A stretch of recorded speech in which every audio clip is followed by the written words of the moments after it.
Hi friends, welcome back to the channel. There's a new version of Kali Linux. What's it all about? Let's find out.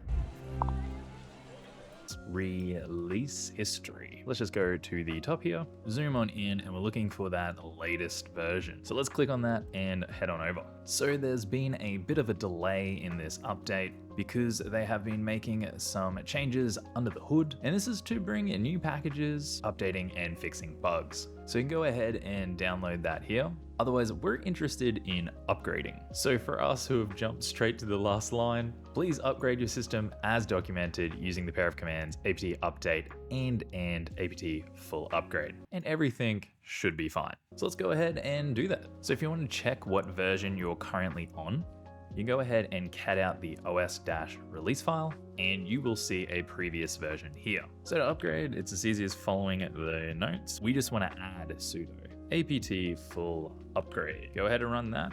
Type in password, select yes, we want all of the additional changes. And depending on when you last ran your update, it may take some time and you might see a pending kernel upgrade. So we can hit enter. Enter again. I'm going to go sudo reboot now just to restart our VM. So once we've logged in, we can go back to the terminal, cat your OS releases, and you should see 2024.2. And if we run our upgrade again, the only thing is removing a file. So we can go ahead and hit yes for that. And that's it. We've fully upgraded.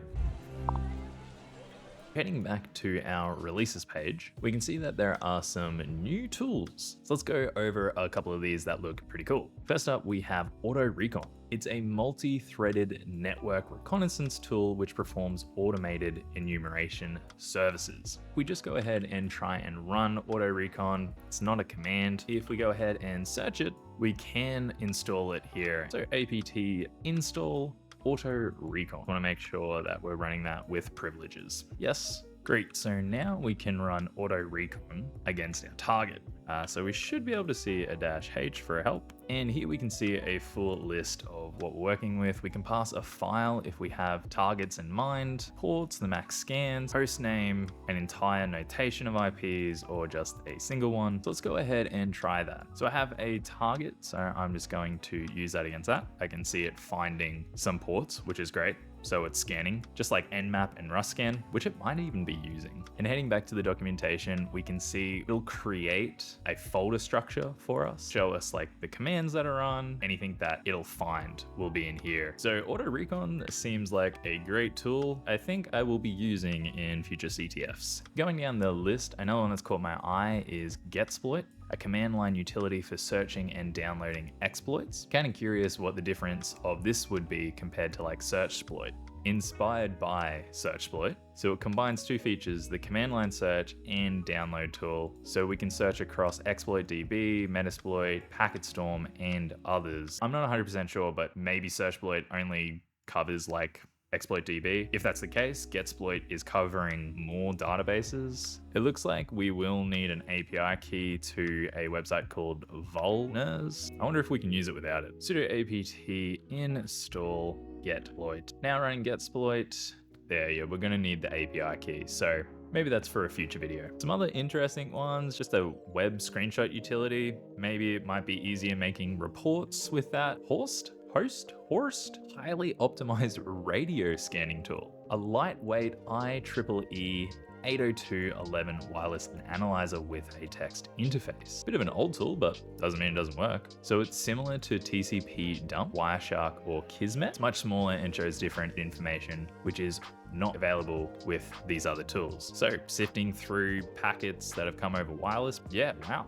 Moving on, this one's kind of caught my attention. MIT M6, man in the middle, perhaps? Pen testing tool that exploits the default config of Windows to take over a DNS server. So it replies to DHCP messages, providing victims with a linked local IPv6 address and setting the attacker's hosted default. Yeah, so man-in-the-middle attack right there. Would be fun to try this in a CTF in some form. PSPY, this is something that I have seen to monitor Linux processes without root permissions. I think that this is actually in one of like an early try hack me room. You can see commands run by other users, cron jobs, etc. So again, great for CTFs for that enumeration to see what's on a system. Sharpshooter seems pretty interesting. Payload generation framework. Yes, I'd be curious to see how Sharpshooter compares to like MSF Venom. Might be useful, might be faster. They've now included Snort, a flexible network intrusion detection system, and IDS. Open source, been around for ages. Interesting to see this, mainly because this is more of a blue teaming tool. And another searching SVE tool, this time spolitscan, a sophisticated cybersecurity utility designed to provide detailed information on vulnerabilities and associated exploits. So it looks like running that tool and searching for some CVEs. So I guess once you've found your CVEs, rather than bouncing between web pages, you could just run this tool. It'll go and grab everything for you, put it all in a nice HTML, and then you can kind of filter through. So kind of cutting out that research time. I kind of like this one. So we want to install spolitscan this time. Yep, that's what we're after. This is interesting. Just one of the packages was PyOpenAI, AI-powered risk assessment. Leverages OpenAI to provide detailed risk assessments, potential attack vectors, mitigation recommendations, and executive summaries. Are we talking about using AI just to write up some reports for us? All right, so let's go spolitscan and run it against. I haven't looked at the manual. I'm just gonna, all right, didn't like that. Do we have a man page? Yeah.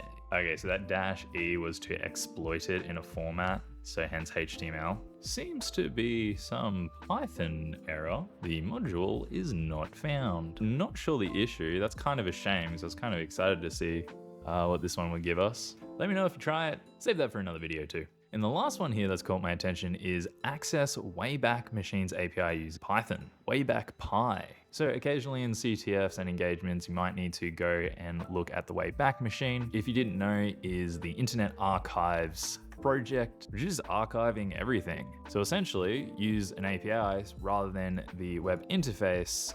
You can just go ahead and use the command line. Again, speed up the process a little bit, stay in the terminal. So I hope you enjoy your fancy update. If you need to install Kali from scratch, check out the video on screen. Thanks for watching, and I'll see you in the next one.